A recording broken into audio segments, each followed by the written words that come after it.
आज एवढ्या संस्था उभ्या आहेत, या शिक्षण संस्था हेच आज एकमेव माध्यम समाजामध्ये राहिलेलं आहे. कारण अन्य संस्था आपण बघतोय की ज्याचं कार्य होतं, पूर्वी करत होते, त्या संस्था आपलं कार्य योग्य पद्धतीने करत नाहीये. आणि जे काय पुढच्या पिढीला पाहिजे ते अशाच संस्थांना मिळत आहे. त्यामुळे या संस्था जर बळकट झाल्या, या संस्था जर चांगल्या रीतीनं मुलांना पुढच्या पिढीला योग्य मार्गदर्शन, योग्य संस्कार देण्याचं कार्य केलं तरच समाज हा पुढे जाईल आणि हा समाज मजबूत होऊन पर्यायाने आपला देश मजबूत होईल. तुमच्या सगळ्यांच्या आशीर्वादानं आणि दोन्ही पाहुण्यांच्या मार्गदर्शनात वरद असताना आमचा संकल्प ठरलेल्या वेळात पूर्ण जातलो आणि फुडल्या वर्सा ही तारीख येवच्या पयली किंवा एट द मोस्ट ह्या तारखेक त्या प्रकल्पाचे उद्घाटन करपाचें आमकां भाग्य मेळचें. ज्या उद्घाटनाक परत हेच दोनूय पावणे आसचे अशी अपेक्षा करता. प्राउडली सांगपाक मेळपाक जाय म्हजो कॅम्पस इंटरव्यू जालो आनी campus interview my package is 4 lakhs rupees with start.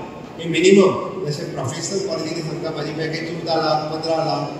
He package जी आसा पळय ही आमच्या प्रायवेट इंस्टिट्यूटांनी BA आणि BSc BEd ह्या सुद्धा इंस्टिट्यूशनांनी येवपाक कांयच हरकत ना.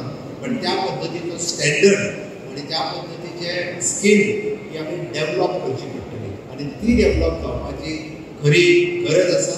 ताची जबाबदारी इंस्टिट्यूशनांतल्या टिचरांनी घेवपाची गरज आसा आणि ते टिचर जेन्ना ती जबाबदारी घेतली तेन्ना आमी जे आज बेकार आसा जे म्हणटा पळय तांकां बेकार उरपाची गरज ना.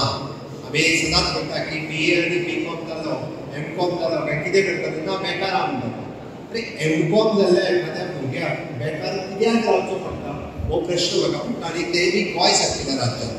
कारण म्हणजे एकूय भुरगो हो बेकार उरपाक जायना. ज्या पद्धतीचे एम्प्लॉयमेंट्स आज गोंयांत अवेलेबल आसा म्हणून आमी आमची सुरवात ही जे प्रोफेशन मेळटा जो जॉब मेळटा तातूंतल्यान म्हणजे तितक्या पद्धतीचो जर ताका ट्रेन जर आसत जाल्यार तो कॉलेज लेवलाचेर जावपाची गरज आसा आणि तो कॉलेज लेवलाचेर जर ट्रेन जाय जाल्यार ताका बेकार उरपाची संद उरची ना. म्हणूनच ग्रॅज्युएट आनी पोस्ट ग्रॅज्युएट जाल्या उपरांत हांव बेकार आसा हें म्हणचें पडूंक जायना. म्हणून तर हांवें एप्रेंटिशीप प्रोग्राम इंट्रोड्यूस केलो आणि एप्रेंटिशीप प्रोग्रामाच्या माध्यमांतल्यान एक वर्क कल्चर गोंयांत डेव्हलप जावचो.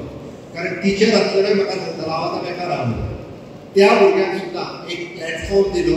घडये ताका 14,000 पगार मेळना पण ताका आपूण टीचर जाला आपूण MCom जाला जाल्यार ताका 1 वर्स खंय तरी एक काम कळपाक जाय. आमी एकदां पळयता आमी शिकता आनी मार्केटान कितें जाय हाज्या मदीं थोडोसो ताळतंत्र कमी आसा.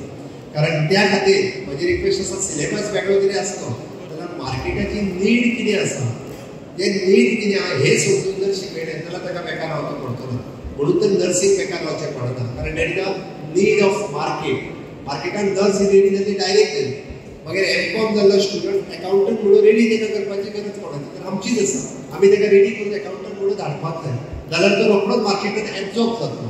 ते वळखून जर टिचरांनी सुरवात केली जाल्यार म्हणजे हांवें एप्रेंटिशीप प्रोग्राम पुढच्या वर्सा इंट्रोड्यूस त्याच खातीर केलो. जेणे करून वर्क कल्चर गोंयांत खूब बऱ्या पद्धतीचें डेव्हलप जालें. त्या वर्क कल्चराच्या निमित्तान खूब जाण भुरगे नो डावट म्हाका विचारपाक येवपाक लागले एप्रेंटिशीप आपली मातशी रिन्यू करा म्हणून. ती जावची ना कारण नवीन भुरगो एप्रेंटिशिपाक जॉयन जातलो तेणी खातीर आपल्याक नवीन नोकरी सोदपाची गरज आसा.